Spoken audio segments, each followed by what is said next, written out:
한 절씩 교독하겠습니다. 여호와의 말씀이 내게 임하니라 이르시되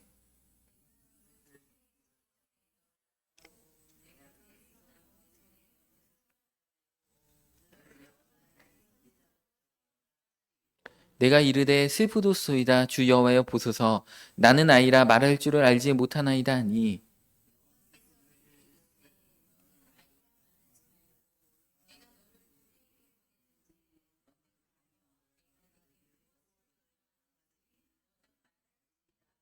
너는 그들 때문에 두려워하지 말라 내가 너와 함께하여 너를 구원하리라 나 여호와의 말이니라 하시고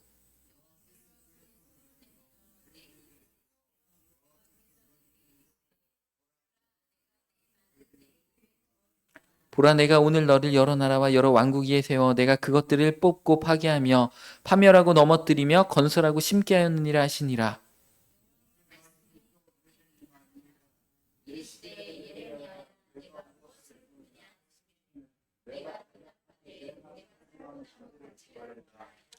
여호와께서 내게 이르시되 내가 잘 보았도다 이는 내가 내 말을 지켜 그대로 이루려 함이라 하시니라.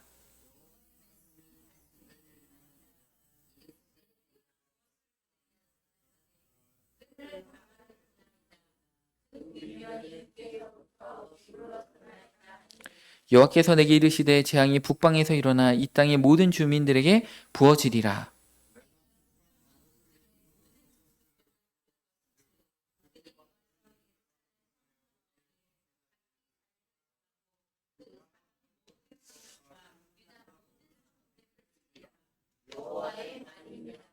아멘. 이 소명이란 말은 하나님께서 부르셨다, 사명을 주셨다, 구별해서 선택하셨다라는 뜻입니다. 그래서 오늘 이제 예레미야 1장에 보면 예레미야를 하나님께서 사명자로 부르시는 장면이 나옵니다.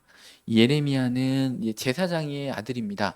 예수님께서 이 땅에 오시기 한 600년 전 사람입니다. 그래서 유다의 마지막 선왕인 이제 요시야 왕 13년에 이제 오늘 예레미야를 이렇게 부르셨습니다. 그래서 요시야가 이제 선한 왕이었는데 애굽 이집트와의 전쟁으로 인해서 이제 전사를 하고 또 요시야의 아들들 세 아들들 그다음에 뭐 손주까지 이제 왕을 이제 이어받아서 이렇게 하다가 BC 586년에 이제 남유다가 이제 멸망하고 맙니다.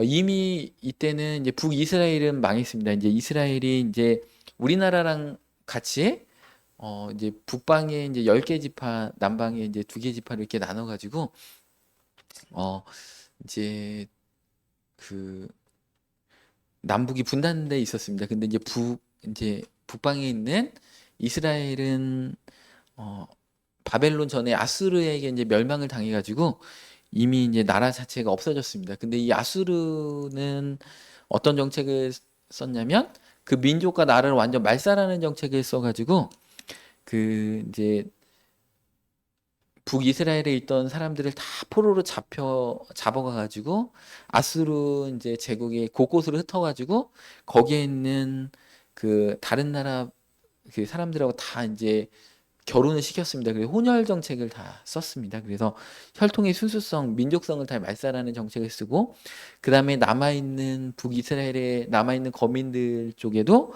또 이제 이방 사람들 이주시켜서 또 결혼을 시켜서 그래서 사실은 이스라엘에 이제 9개 지파가 이제 다 이제 없어진 거죠. 그래서 이제 유대 지파하고 이제 베냐민 지파하고 이제 레위 지파만 남고 다 완전 없어졌습니다. 그래서 이제 지금 남쪽에 이 유대만 이렇게 남아 있는 겁니다. 이 유대의 왕인 선왕인 이제 요시아 왕도 이제 죽었고 이제 악한 왕들 이제 좀 현찮은 왕들만 이렇게 남아서 활동하는 시대까지 그러니까 이 예레미야는 50년에 걸쳐서 선지자 활동을 했는데 5명의 왕을 이렇게 모시고 이렇게 있었습니다. 그래서 나라가 이제 망하는 우리나라로 치면 구한말 고종 황제가 이제 즉위해가지고 30년 만에 이제 나라가 조선이 망했던 그 시대와 같은 풍전등화 같은 그런 시대에 선지자로 이렇게 부름을 받았던 그런 선지자입니다. 그래서 엄청 이렇게 힘든 선지자 중에서도 엄청 힘든 선지자라고 이렇게 보시면 됩니다. 근데 이 예레미야의 외침은 이제 애국심을 갖고 독립운동을 하고 끝까지 바벨론과 싸워라 이런 외침이 아니고 바벨론에 항복하고 너희들의 죄악으로 인해서 바벨론에 항복하고 거기서 고난을 받아라. 그리고 70년 만에 하나님께서 포로에서 돌아오게 하셔서 다시 나라를 회복시켜 주신다라는 그 메시지를 해야 된다는 겁니다. 그러니까 얼마나 괴롭습니까? 이 예레미야 선지자 말고는 나머지 선지자들은 다 거짓 선지자들입니다. 이 나머지 선지자들은 거짓말을 어떻게 하냐면 하나님께서 전쟁에서 이기게 하신다. 끝까지 믿음으로 싸우라 이렇게 예언을 거짓된 예언을 하는데 예레미야만 이제 참된 예언을 하다 보니까 감옥에도 갇히고 지하 감옥에도 갇히고 막 진흙구덩이에도 갇히고 막 몰매도 맞고 이런 상황들이 예레미야는 이렇게 벌어졌습니다. 그래서 우리나라도 이렇게 구한말에 일제 시대 일본 뭐 아니면 청나라 뭐 러시아 미국 막 이런 열강들이 다 우리나라 왔다 갔다 하잖아요. 근데 그 어떤 만약에 선지자가 있는데 일본에 항복하고 일본 36년 일제 36년 동안 이렇게 있다가 하나님께 회복해 주신다라고 이제 그런 메시지를 막 전하면은 이제 엄청난 비난을 받았겠죠. 그런 것처럼 이 예레미야가 그런 상황인 것입니다. 이게 애국심도 없고 매국노고 완전 민심도 얻지 못하고 완전 여론도 안 좋고 그러니까 여론 99%는 예레미야를 싫어하는 여론이 있는 거죠. 근데 그 가운데 끝까지 하나님의 말씀을 붙잡고 항복해라. 그러니까 그 당시에 이제 동쪽에는 바벨론이라는 큰 나라가 있었고 이제 서남 쪽에는 이집트가 있습니다. 그러니까 이 두 나라가 이제 왔다 갔다 하면서 그러니까 요시아 왕이 애굽과의 전쟁에서 죽고 나니까 이제 바벨론에서 이제 와가지고 이제 그 요시아 왕의 아들 여호아스를 이제 왕으로 세웁니다. 근데 세워놨더니 그 바벨론에서 세운 왕을 또 애굽에서 포로로 3개월 만에 잡아갑니다. 이렇게 잡아가고 또 이제 다음 왕 세워놓으면 또 애굽에서 이제 잡아갔다가 다음 왕은 또 바벨론에서 잡아가고 그러니까 이제 샌드위치처럼 이제 두 그 제국 사이에서 이제 유대 나라는 이렇게 껴 있었습니다. 그래서 왕에 따라서 이제 애굽 편을 드는 왕도 있었고 바벨론 편을 드는 왕도 있었고 그런 그러니까 고래 싸움에 새우등이 터지는 그런 이렇게 형국에 있는 어, 그런 형편이었습니다. 우리나라랑 좀 비슷하죠. 우리나라 이렇게 서쪽에 이제 중국이 있고 막 동쪽에 일본이 있고 북쪽에 러시아 있고 열강 가운데 우리나라가 이렇게 있습니다. 그런 것처럼 이 유대 이스라엘하고 참 우리나라 비슷한 점이 이렇게 많은 것 같습니다. 이스라엘 백성들은 하나님만 의지하고 이렇게 살았어야 되는데 그 당시에 이제 왕들은 이집트를 의지했죠. 그 당시에 그래도 뭐니 뭐니 해도 이집트가 최고야. 그러면서 이제 바벨론이 아무리 득세해도 이집트가 우리를 지켜줄 거야. 이런 헛된 믿음감도 있었죠. 그러니까 우리나라도 마찬가지죠. 우리나라의 영원한 우방인 미국이 있지만 하나님께서 우리를 지켜주시는 거죠. 미국을 너무 의지하면 안 되겠죠. 그래서 하나님이 우리를 지켜주신다라는 그런 생각을 항상 하고 있어야 됩니다. 그래서 영원한 이렇게 친구인 미국이 있다고 할지라도 이제 하나님을 더 의지하고 그래야지 미국이 우리를 잘 도와주지 뭐 하나님 의지하지 않고 미국만 의지하고 기도도 안 하고 뭐 이러면 안 되지 않습니까? 그래서 이 남북 전쟁에서 하나님만이 우리를 지켜주신다. 그런 말씀이 나옵니다. 이렇게 비슷한 말씀이 이제 구약에도 많이 나오죠. 그러니까 너희는 그 바벨론을 무서워하지도 말고 애굽을 의지하지도 말라. 그러니까 우리가 뭐 북한을 무서워할 필요도 없고, 그죠? 그렇다고 너무 미국을 의지할 필요도 없고, 하나님을 의지하면 하나님께서 지켜주시는 것입니다. 그래서 이제 이 뭐 이렇게 좋은 말 하면 이렇게 참 좋을 텐데 그 오늘 이렇게 부르는 이렇게 메시지를 보면 그 오늘 이제 성경 말씀 한번 다시 한번 보겠습니다. 5절에 이렇게 말씀하고 계십니다. 너를 모태에 짓기 전에 내가 너를 알았다. 그다음에 배에서 나오기 전에 너를 성별하여 너를 여러 나라의 선지자로 세웠노라. 그러니까 우리를 엄마 뱃속에 짓기 전부터 하나님께서 아셨다는 거죠. 태어나기 전부터 우리를 구별하여서 이 예레미야처럼 우리를, 예레미야만 이런 사명을 주신 게 아니고 우리에게도 동일한 이 땅 가운데, 이 한국 땅에서 세종시에서 어떤 사명들을 하나님께서 주셨다는 것입니다. 근데 오늘 6절에 보니까 이 예레미야는 이렇게 얘기하죠. 하나님 앞에 슬프도소이다 주여여, 나는 아이라 말할 줄 알지 못하나이다 하면서 자신감 없는 이런 대답을 합니다. 그런데 하나님께서 말씀하시기를, 너는 아이라 말하지 말고 내가 너를 누구에게 보내든지 너는 가며 내가 내게 무엇을 명령하든지 너는 말할지어다, 이렇게 얘기하고 계십니다. 그 다음에 너는 그들 때문에 두려워하지 말라, 내가 너와 함께하여 너를 구원하리라. 이렇게 계속 하나님의 어떤 메시지가 있는데, 오늘 여기 보면은 예레미야가 아멘을 절대 안 하잖아요. 그냥 하나님이 계속 말씀하고 예레미야는 그냥 가만히 듣고 있는 거죠. 심지어 하나님께서 9절에 보니까 그의 손을 내밀어 내 입에 대시며 여호와께서 내게 이르시되 보라 내가 내 말을 내 입에 두었다. 그러니까 그 예레미야의 입에 하나님의 말씀도 다 주시겠다는 거죠. 무엇을 말할까 걱정하지 말고 어떤 사람 앞에 섰을 때 말할 것까지도 다 주시겠다.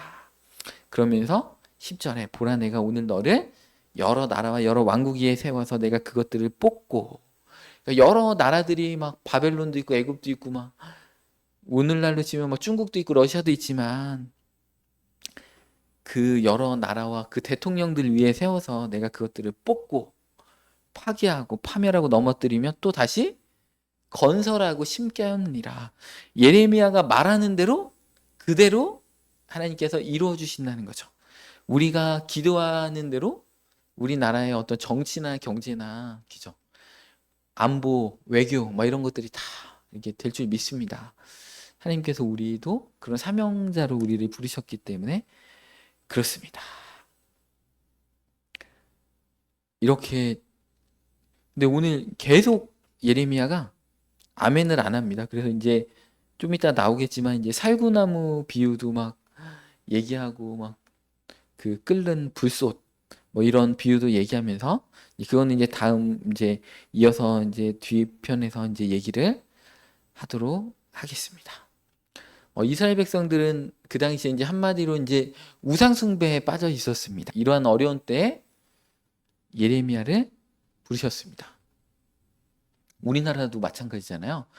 어느 나라든지 이렇게 통계적으로 보면 국민 소득 1만 불이 되면 교회가 이제 정체가 딱 됩니다. 그 다음에 그 3만 불 시대가 되면 교회가 급격하게 쇠퇴를 하고 전도가 안 되는 그런 일들이 일어납니다. 근데 지금 이렇게 뉴스를 보니까 선교 뉴스를 이제 제가 유튜브에서 선교 뉴스 구독해서 이렇게 보고 있는데 영국에서 다시 막 부흥의 불길이 막 일어나고 있다고. 그래서 너무나 감사한 것 같아요. 막 영국의 그 우리 기독교인 비율은 자꾸 줄어들고 이슬람 그 교 이렇게 그 비율이 막 늘어나가지고 걱정이 많았는데 지금 막 하나님께서 다시 부흥의 불길을 영국 땅에 막 주고 계시다는 뉴스가 나와서 너무 좋더라고요. 3만 불 시대가 되면 이제 우리의 신앙이 나태해지고, 우리 나라도 지금 3만 불 작년 몇 년 전에 돌파했잖아요. 그래가지고 3만 불이 되는 순간에 이제 사람들이 등따스고 배불러 가지고 하나님을 의지하지 않고 자기를 의지하고 타락한다고 이렇게 합니다. 그 지금도 이렇게 보면은 우리 밖에 1층에 나가면 우리 교회 간판이 이렇게 금강, 이렇게 사람들이 이렇게 산책로 막 관광지 뭐 얼마나 말씀과 삶의 교회 하고 간판이 이쁘게 있어요. 근데 그 많은 사람들이 지나가는데 교회로 안 들어오는 시대라는 거죠. 옛날에는 교회 오면은 막 기저 먹을 것도 주고 막 재밌고 막 악기도 가르쳐 주고 그러니까 이제 뭔가 왔는데, 요즘 시대는 이제 그렇지 않은 시대라는 것 같습니다. 근데 오히려 신앙의 순수성은 삶이 어려울 때 더 빛나는 거예요. 지금 중국의 시진핑이 교회를 얼마나 핍박하는지 막 그냥 한국에 이제 선교사님들 와가지고 중국 사람들 대상으로 이렇게 성경 공부하고 신학을 가르치면 막 감옥에 잡아놓고 막 이런 시대입니다. 그래가지고 요즘은 이제 완전 007 첩보작전으로 막 딱 가잖아요.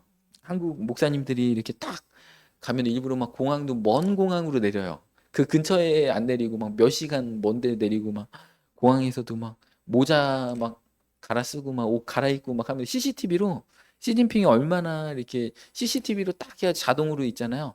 누구 얼굴 딱 치면 이게 CCTV를 읽는 그 컴퓨터 막 서버 이런 것들 AI가 잘 발달해 가지고 이런 사람이 어디 공항에 있고 어디에 있다 이게 그래서 탁탁 컴퓨터만 치면은 막 몇 분 안, 3분 안에 딱 나온다고 합니다. 그러니까 이게 한국 사람이 거기 가서 성경 공부 한번 하려고 하면은 막 다 옷 갈아입고 막 이렇게 하는 시대가 됐는데 거기 있는 분들은 진짜 감옥 갈 각오로 막 그런 성경 공부 한번 하려면 감옥 갈 각오로 막 이렇게 합니다. 근데 오늘 이렇게 금요일 날 우리 금요 철야 예배 이렇게 온다고 해서 경찰이 막 대기하고 있다가 막 잡아가지 않잖아요.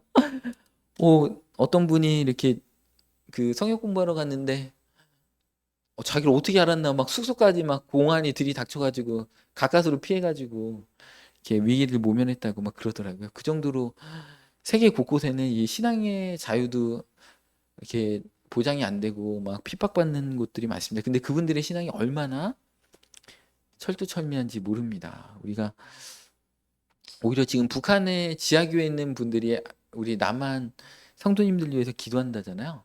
남한 교회가 타락했다고.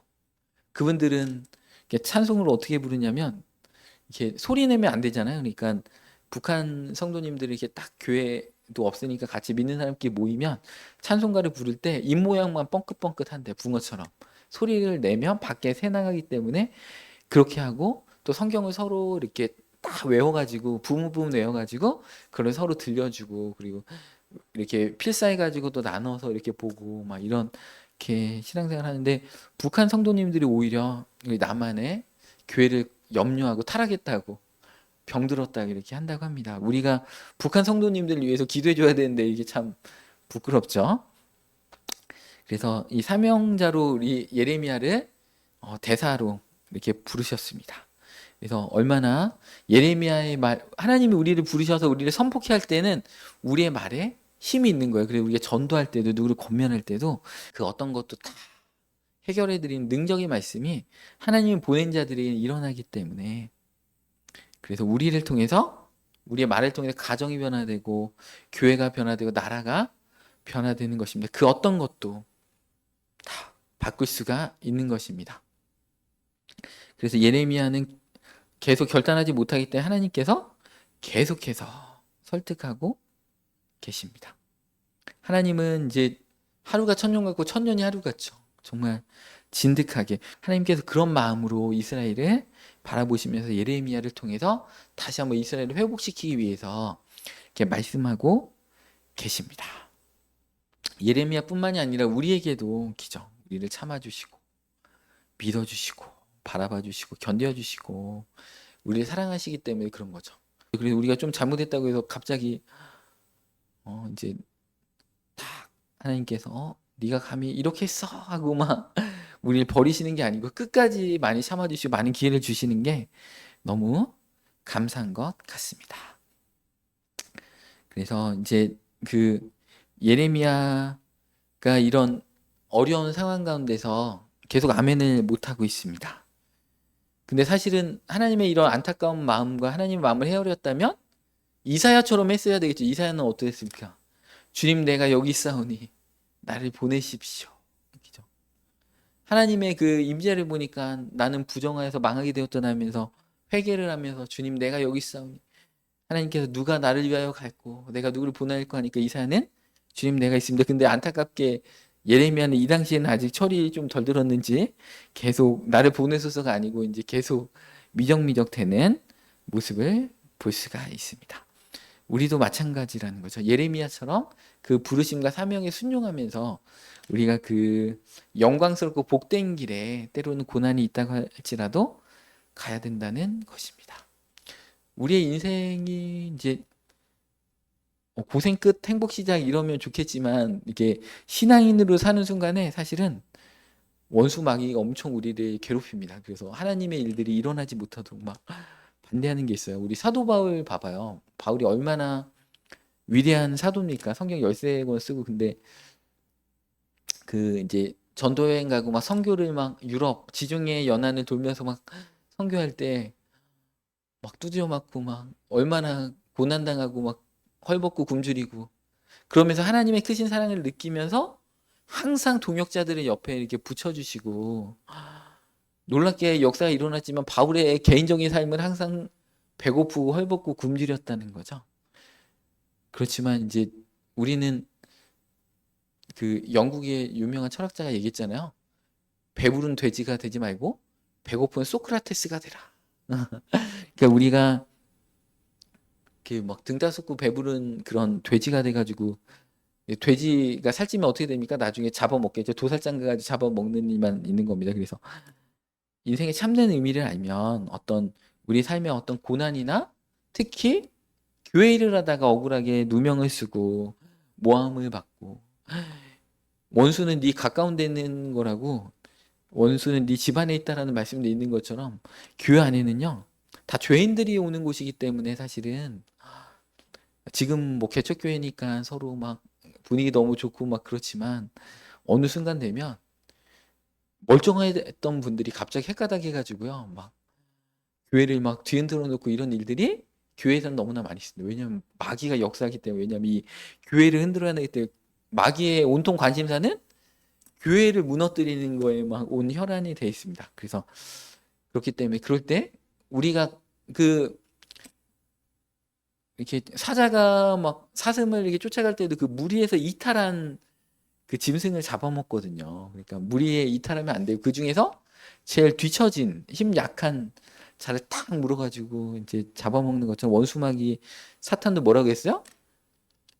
그 우는 사자가 우리를 삼킬 자를 두루 찾아다닌다고 하는 것처럼 우리를 삼키기 때문에 근신하고 깨어 있으라고 이렇게 베드로가 얘기했잖아요. 그런 것처럼 교회 안에서도 누가 마귀 짓을 하냐면 가장 약하고 약하고 연약해 있는 사람을 하나 그 마귀가 내 똘마니구나 하고서 탁 거기다가 마귀의 영을 부어가지고 막 교회를 막 흔들어 놓는 겁니다. 그러니까 우리 항상 말씀과 기도로 우리의 마음을 지키지 않으면 어느 순간 우리는 마귀의 어떤 그런 그 도구가 돼 버립니다. 근데 이거는 심지어 베드로도 마찬가지예요. 베드로가 주는 그리스도시요 살아계신 하나님의 아들입니다. 막 이렇게 했더니 바요나 시모나 네가 복되도다 이를 알게 한 거는 사람이 아니고 하나님이시라면서 내가 이 반석 위에 내 교회를 세우리니 음부의 권세가 너를 해치지 못하리라 막 이러면서 네가 땅에서 매면 하늘에서 매고 막 이렇게 하다가 몇 절 딱 가니까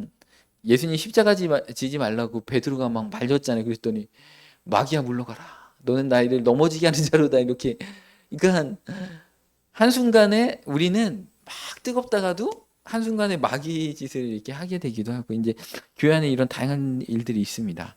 그래서 여러분들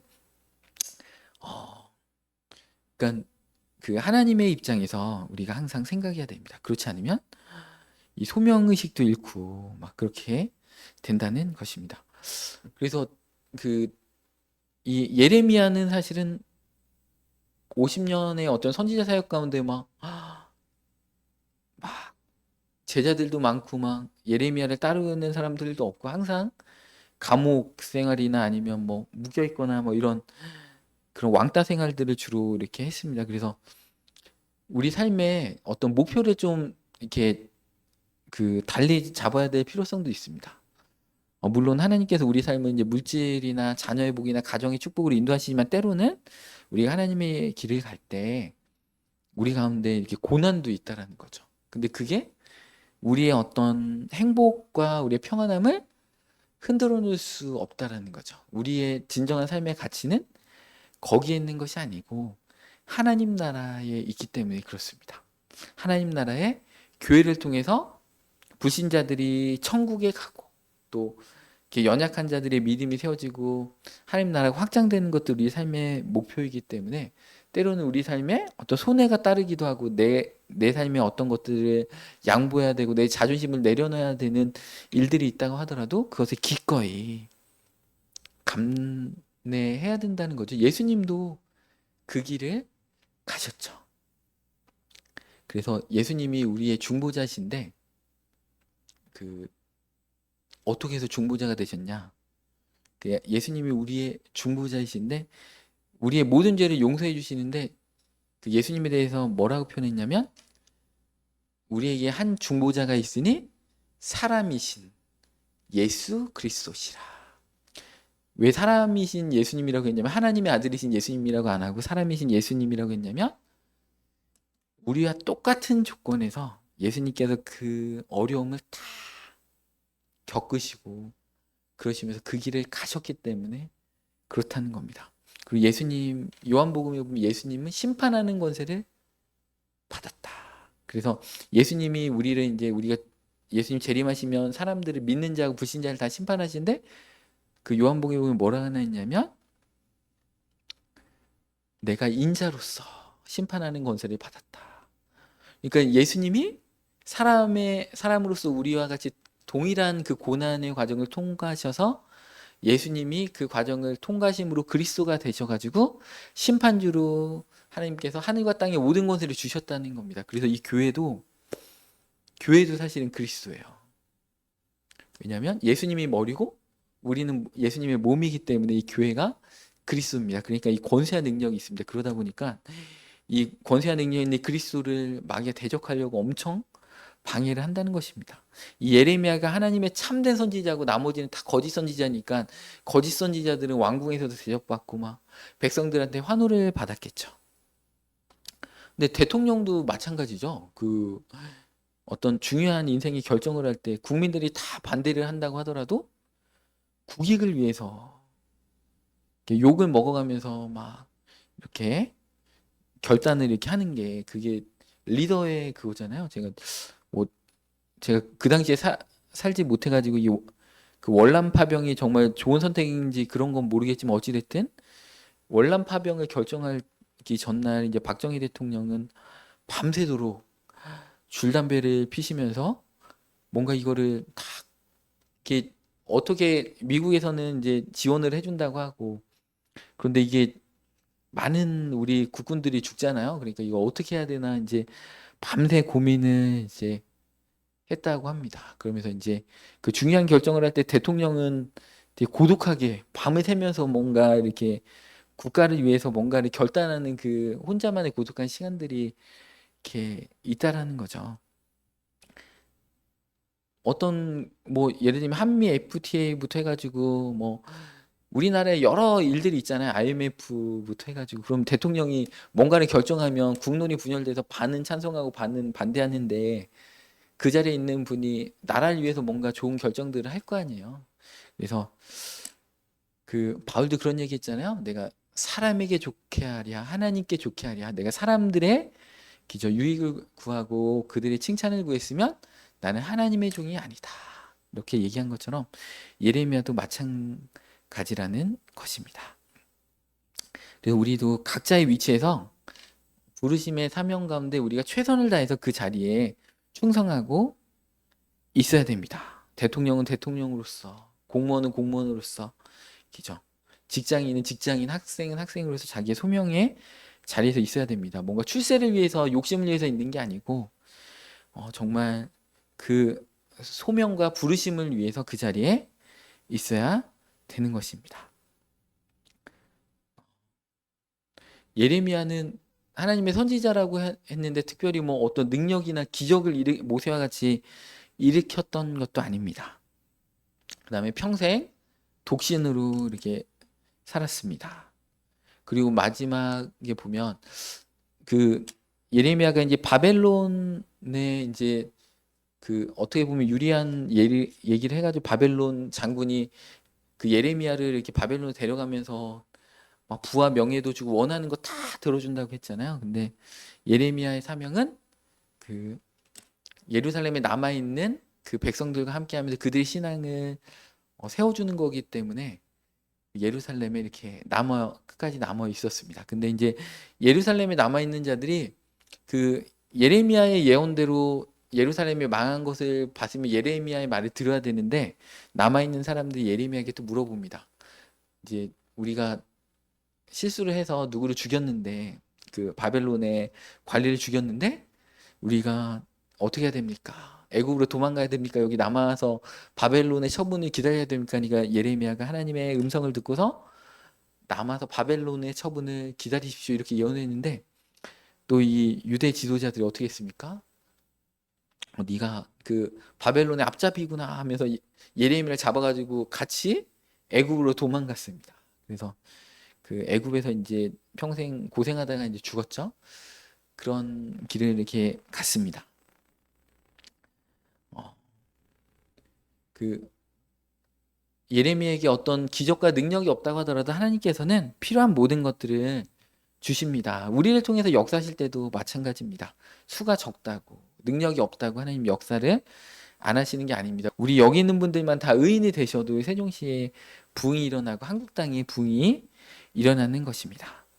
사명자는 어떤 일에도 두려워하지 말고 주님의 일을 감당해야 됩니다. 오늘 이제 예레미야에게 이제 보면 10절에 보면 내가 그것들을 뽑고 파괴하고 파멸하고 넘어뜨리고 건설하고 심게 하였다. 그죠?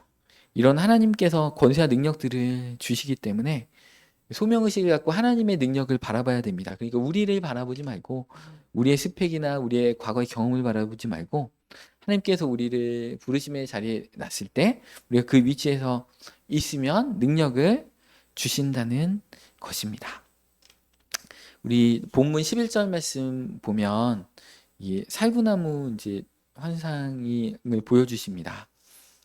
예레미야에게 이제 살구나무 환상을 이렇게 보여주시면서 그 말씀이 반드시 이루어질 것을 얘기해 주시는데 11절 말씀에 보면 여호와의 말씀이 또 내게 임하여 이르시되 예레미야야 내가 무엇을 보느냐 하시매 내가 대답하되 내가 살구나무 가지를 보나이다. 그러면 12절에 여호와께서 내게 이르시되 네가 잘 보았도다 이는 내가 내 말을 지켜 그대로 이루려 함이라 하시니라. 이 살구나무는 우리나라로 얘기하면 이제 매화입니다. 이렇게 매화는 한겨울에 이렇게 막 추위를 이겨내면서 꽃을 제일 먼저 이렇게 피우는 거잖아요. 이스라엘에는 이 살구나무가 이렇게 꽃을 추운 겨울을 이겨내면서 꽃을 피웁니다. 그러니까 예레미야가 자꾸 아멘하지 않고 사명의 자리에 나오지 않으니까 살구나무 환상을 보여주면서 이 살구나무 우리의 현실은 겨울과 같이 춥고 어려운 가운데 있다고 할지라도 하나님께서 반드시 꽃을 틔우신다라는 것을 예레미야에게 보여주시는 겁니다. 이 하나님께서 살구나무의 생명을 지키시고 보호하셔서 꽃을 이렇게 피워주시는 것처럼 예레미야를 지켜주신다는 것입니다. 그래서 예레미야를 든든히 또 제가 이게 다 읽어보지는 않겠지만 예레미야 이제 이렇게 해서 이렇게 쭉 읽어보면 예레미야 든든한 성읍이 되고 방패가 되어 주신다 하나님께서 함께 얘기해 주고 계십니다. 우리를 그냥 보내시기만 하는 게 아니고 예수님께서도 제자들 보낼 때 뭐라고 하셨어요? 하늘과 땅의 모든 권세를 네게 주셨으니 그죠? 권세를 다 주셨다라는 거죠. 그러므로 너희는 가서 모든 족속으로 제자를 삼으라는 겁니다. 그러니까 하나님의 권세가 우리와 함께 하고 계십니다. 예레미야도 이제 이 50년 동안 선지자 사역을 하면서 흔들렸을 것 같아요. 왜냐하면 자기가 말한 대로 빨리 안 이루어지고 또 거짓 선지자들의 말이 다 옳고 자기는 계속 핍박을 받으니까 그럴 때 예레미야가 이 살구나무 환상을 기억했겠죠. 자기를 처음 부르셨던 그것을. 그러니까 하나님의 그 말씀을 우리에게 말씀하셨던 은혜 받은 말씀 우리는 다 기억하고 붙잡고 있어야 되는 것입니다. 우리를 사명의 자리로 여러분들이 교회에서 직분을 받았을 때 그 첫 마음과 그 감동들을 딱 잡고 있어야 됩니다. 교회를 하다가도 어느 직분 감당하면 막 이렇게 손가락질도 당하고 오해도 당하고 막 뒷담화도 당하고 그런 일들이 일어납니다. 북분한 설이 몰아치는 한겨울에도 이 살구나무 꽃을 하나님께서 피워주신 것처럼 이 삶이 이제 현실이 녹록지 않다고 하더라도 하나님은 반드시 우리 함께 하신다. 그다음에 이제 끓는 가마 환상을 또 두 번째로 이렇게 보았습니다. 13절 말씀에 여호와의 말씀이 다시 내게 임하니라. 이르시되 내가 무엇을 보느냐 대답하여 끓는 가마를 보나이다. 그 윗면이 북에서부터 기울어졌나이다 하니 하나님의 그 진노의 가마가 끓고 있다는 거죠. 막 팔팔팔. 그래서 북쪽으로부터 막 이렇게 기울어져 있다라는 거죠. 이스라엘은 이제 멸망했고 다시 그 북방을 통해서 이제 적군들이 쳐들어올 것을 하나님께서 말씀해 주시면 15절에 내가 북방 왕국들의 모든 족속들을 부를 것인지, 그러니까 북방의 모든 족속들을 부르신다는 거죠. 6.25가 일어날 때 그냥 일어난 게 아닌 거죠. 해방에서 3년 동안 하나님께서 45년부터 48년까지 기죠. 또 50년까지 기회를 주셨잖아요. 5년 동안 기회를 주셨는데 우리 민족이 또 해방을 맞이해서 이제 흥청망청 방탕하고 이렇게 제대로 어떤 나라를 잘 세우지 못하고 막 이렇게 하니까 되게 악한 김일성이 막 군대를 이렇게 보내가지고 이렇게 하는 거 아닙니까? 이 나라의 어떤 전쟁이나 이런 것들 결코 우연히 일어나는 법이 없습니다. 하나님의 그 계획하신 가운데 이렇게 일어나는 것입니다. 그래서 이것을 보면서 예레미야에게 사명을 잘 감당할 수 있도록 이 멸망이 정말 끔찍하다. 그러니까 예레미야가 힘들 때 이 두 가지 환상을 보면서 이렇게 우리 민족 다 멸망하면 안 되는데 빨리 회개하고 하나님 앞에 납작 엎드려서 바벨론으로 포로로 잡혀가가지고 하나님의 뜻을 이뤄서 다시 회복되는 이스라엘의 그 부흥의 역사들을 이렇게 보게 하기 위해서 예레미야는 그 자기 부르심의 그 끓는 가마와 살구나무 그 환상들을 붙잡고 이렇게 있었을 것입니다. 예레미야 20장 8절 말씀에 보면 예레미야의 이 50년 사역이 참 힘들었을 것 같습니다. 내가 말할 때마다 외치며 파멸과 멸망을 선포하니까 계속 나라 망한다, 나라 망한다, 빨리 항복해라 이러니까 여호와의 말씀으로 말미암아 내가 종일토록 치욕과 모욕거리가 된다라는 거죠.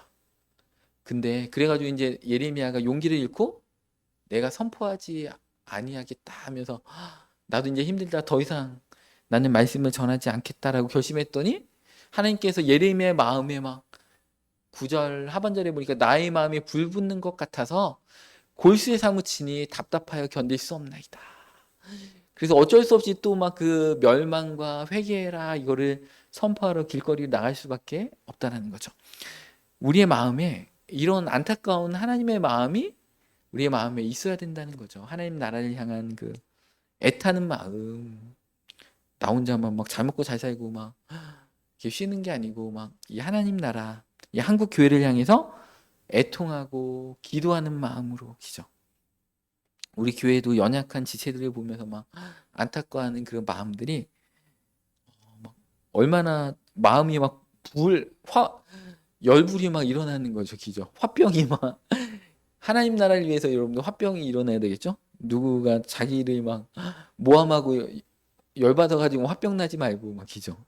가족 때문에 화병 나지 말고 하나님의 말씀 때문에 화병이 막 나고 기죠. 골수에 사무치셔가지고 답답해가지고 하나님 나라를 위해서 일하지 않으면 이런 고백이 우리에게도 이렇게 있어야 된다는 겁니다. 안타까운 마음과 뜨거운 눈물이 우리 가운데 있어야 된다는 것입니다. 오늘 이렇게 예레미야 1장 17절 말씀에 보면 예레미야가 이렇게 말씀하십니다. 네 허리를 동이고 일어나서 명령한 바를 다 그들에게 말하라. 그들 때문에 두려워하지 말라. 그러니까 두려워하지 말라는 거죠. 그 두려움 사건을 없애주겠다 이게 아니고 우리가 하는 기도는 뭐예요? 두려운 사건을 없애주세요. 그런데 하나님은 그 두려운 사건을 없애주겠다는 게 아니고 두려운 사건이 있어도 담대하라. 내가 너에게 담대함을 주겠다. 18절에 내가 오늘 너를 그 온 땅과 유다 왕과 그 지도자들과 그 제사장들과 그 땅 백성 앞에 경관 성읍이 되게 하겠다. 쇠기둥 노성벽이 되게 하겠다. 그들이 너를 치나 너를 이기지 못하리니 내가 너와 함께하여 너를 구원할 것임이니라. 그냥 아예 대적하는 일도 없으면 좋겠는데 우리 인생에 원수마귀가 이게 축구 경기하고 똑같아요. 공격하고 수비하고 계속 일어납니다. 그래서 원수마귀가 공격하는 일들이 있다라는 겁니다. 그렇지만 하나님께서 너와 함께할 것이다. 너를 구원할 것이다. 너의 견고한 성읍이 되어주겠다. 기죠. 쇠기둥 너를 쇠기둥으로 노성벽으로 만들어주겠다. 우리가 싸워서 이겨나가야 되기 때문에 그런 것입니다. 그래서 이런 약속의 말씀을 붙잡고 그 신앙의 위인들 성경에 나온 사람들 보면 다 고난 겪었습니다. 막 다윗도 그렇죠. 요셉도 그렇죠. 그냥 우리를 그냥 아무런 대책도 없이 무대책으로 그냥 들판으로 내보내시는 게 아니고 그거에 대한 대비책과 능력과 감당할 힘을 다 주신다는 것입니다. 나라가 어려울수록 이런 위기 가운데 그 사명자로 이렇게 부르심들이 이렇게 있다라는 것입니다. 아직까지 우리나라는 뭐 이렇게 예레미야 살던 시대처럼 전쟁의 위험이 그렇게 크게 있기 전에 우리가 예레미야의 그 심정으로 우리나라에 그런 전쟁이 없고 이 땅에 교회들이 건강하게 하나님을 예배하고 바르게 이렇게 신앙생활 함으로 열방을 선교하고 이런 건강교회로 가야 되겠죠. 그렇지 않으면 또 우리나라에는 항상 전쟁이 있었잖아요. 우리 민족은 참 전쟁 잘하는 것 같아요. 요번 올림픽 가도 보면 막 사격, 펜싱, 막 소총 막 이런 거 다 금메달이잖아요. 우리나라는 기만 민족이어가지고 막 말 타면서도 화살을 쏘고 얼마나 조선시대 때 그 활도 얼마나 거의 조총 수준입니다. 그냥 갑옷을 뚫고 들어갈 정도로 우리나라 활이 막 그렇게 좋았다고 합니다. 전쟁이 막 능한 민족이라고 해서 이제 전쟁하면 안 되겠죠. 지금 막 뉴스 보니까 재밌는 얘기들이 많더라고요. 우리나라의 그 포탄과 막 이런 무기의 양이 미국보다 더 많이 만드는데 한 해에 만드는 게 그래서 러시아가 우리나라를 두려워하고 있다. 우리나라가 무기를 우크라이나에 푸는 순간에 이제 난리 난답니다. 전 세계의 그 무기의 그 생산 능력이 우리나라를 따라잡을 나라가 거의 없대요. 그 정도로 이제 전쟁에 능한 나라지만 우리나라 계속 전쟁했잖아요, 역사적으로. 그래서 근데 지금 신앙생활 잘함으로 인해서 전쟁의 위기가 없지만 그 이런 평안할 때일수록 우리가 더 하나님 앞에 우리 각자의 위치에서 잘 사명 감당함으로 하나님께 정말 평안하고 그 하나님께서 이 고난을 주실 때 그냥 주시지 않잖아요. 왜냐하면 오늘도 이렇게 예레미야에게 너를 열방의 선지자로 세웠는데 뽑고 다시 건설하게 한다는 거죠. 그 우리 삶에 죄가 있고 하나님께서 기뻐하시지 않는 게 있을 때 우리 삶을 흐트러 버리셨다 다시 세우시거든요. 근데 이제 흐트러 버렸다 세우는 것보다 계속 견고하게 쌓아나가는 게 더 좋겠죠. 그래서 오늘 이스라엘 백성과 같이 우상 숭배하고 하나님 기뻐하시지 않는 삶이 아니고 예레미야처럼 우리 말씀과 삶의 성도님들 다 들어가서 축복된 삶과 형통한 삶이 가득하시기를 축복합니다.